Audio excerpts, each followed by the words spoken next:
ఇది ప్రారంభం మాత్రం. రేపు రాబోయే రోజుల్లో గవర్నమెంట్ బిల్డింగ్స్ గానీ ప్రైవేట్ బిల్డింగ్స్ గానీ అన్ని వస్తాయి. ఇది ఇంకొక విషయం కూడా మిమ్మల్ని అందరినీ కోరుతున్నా, మీరు పడిన కష్టాలు 5 ఏళ్ళు నేను చూశాను. ఆడబిడ్డ పడిన అవమానం నేను చూశాను. రోడ్డెక్కి పోరాడారు. ఆ రోజు ఒకటి కాదు అనేక ఉద్యమాలు చేశారు. మీరు చేసిన ఉద్యమానికి అండగా ఉండడానికి నేను కూడా జోలి పట్టి డబ్బులు వసూలు చేసి ఆ డబ్బులన్నీ అజిటేషన్కి ఇచ్చా.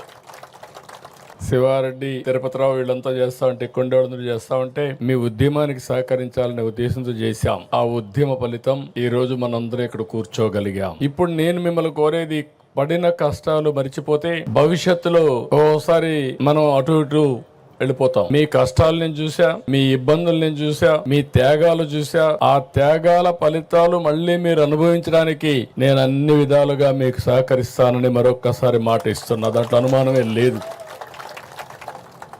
ఫేజ్ 1 ల్యాండ్ పూలింగ్ లో మీరు భూమి ఇచ్చారు. ఫేజ్ 2లో మీరందరూ కష్టాలు పడ్డారు.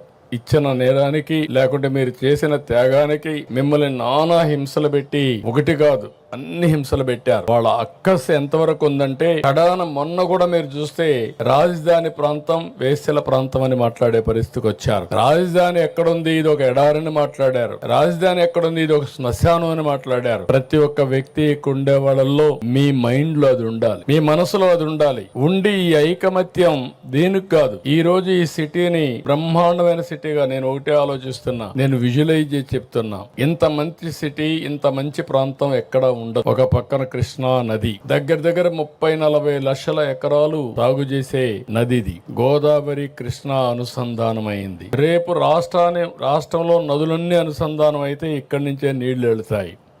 ఫ్రెష్ వాటర్ ఏ సిటీ కూడా లేదు భారతదేశంలో. ఇలాంటి సిటీ భారతదేశంలోనే కాదు, ప్రపంచంలో ఎక్కడా లేనటువంటి సిటీ ఈ అమరావతి అని చెప్పి కూడా నేను మీకు తెలియజేస్తున్నా. రెండోది, బంగారు పండించే భూములు ఇవి. మంచి గ్రీనరీ వస్తుంది. చెట్టు పెడితే చెట్టు బ్రహ్మాండంగా వస్తుంది. అలాంటి భూమిలో చెట్లు పెడితే ఇంకా మీకు గ్రీనరీకి కొరత ఉండదు. అంటే ఒక పక్క బ్లూ, ఒక పక్క గ్రీన్. మూడోది, కొత్త టెక్నాలజీ వచ్చింది, గ్రీన్ ఎనర్జీ వచ్చింది. ఇప్పుడు అక్కడ వెహికల్స్ అన్ని పెట్టారు. సైకిల్ దగ్గర నుంచి ప్రతి ఒక్కటి కూడా ఎలక్ట్రిసిటీతో నడుస్తున్నాయి. ఇక్కడ సోలార్ వచ్చింది, ఇంటిపైనే సోలార్ పెట్టుకునే పరిస్థితికి వచ్చాం. ఇంకొక పక్కన రాష్ట్రంలో గ్రీన్ హైడ్రోజన్ కి వెళ్తున్నాం. అంటే ఈ ప్రాంతంలో పొల్యూషన్ లేకుండా చేయడానికి ఏమేం చేయాలో అవన్నీ చేస్తున్నాం.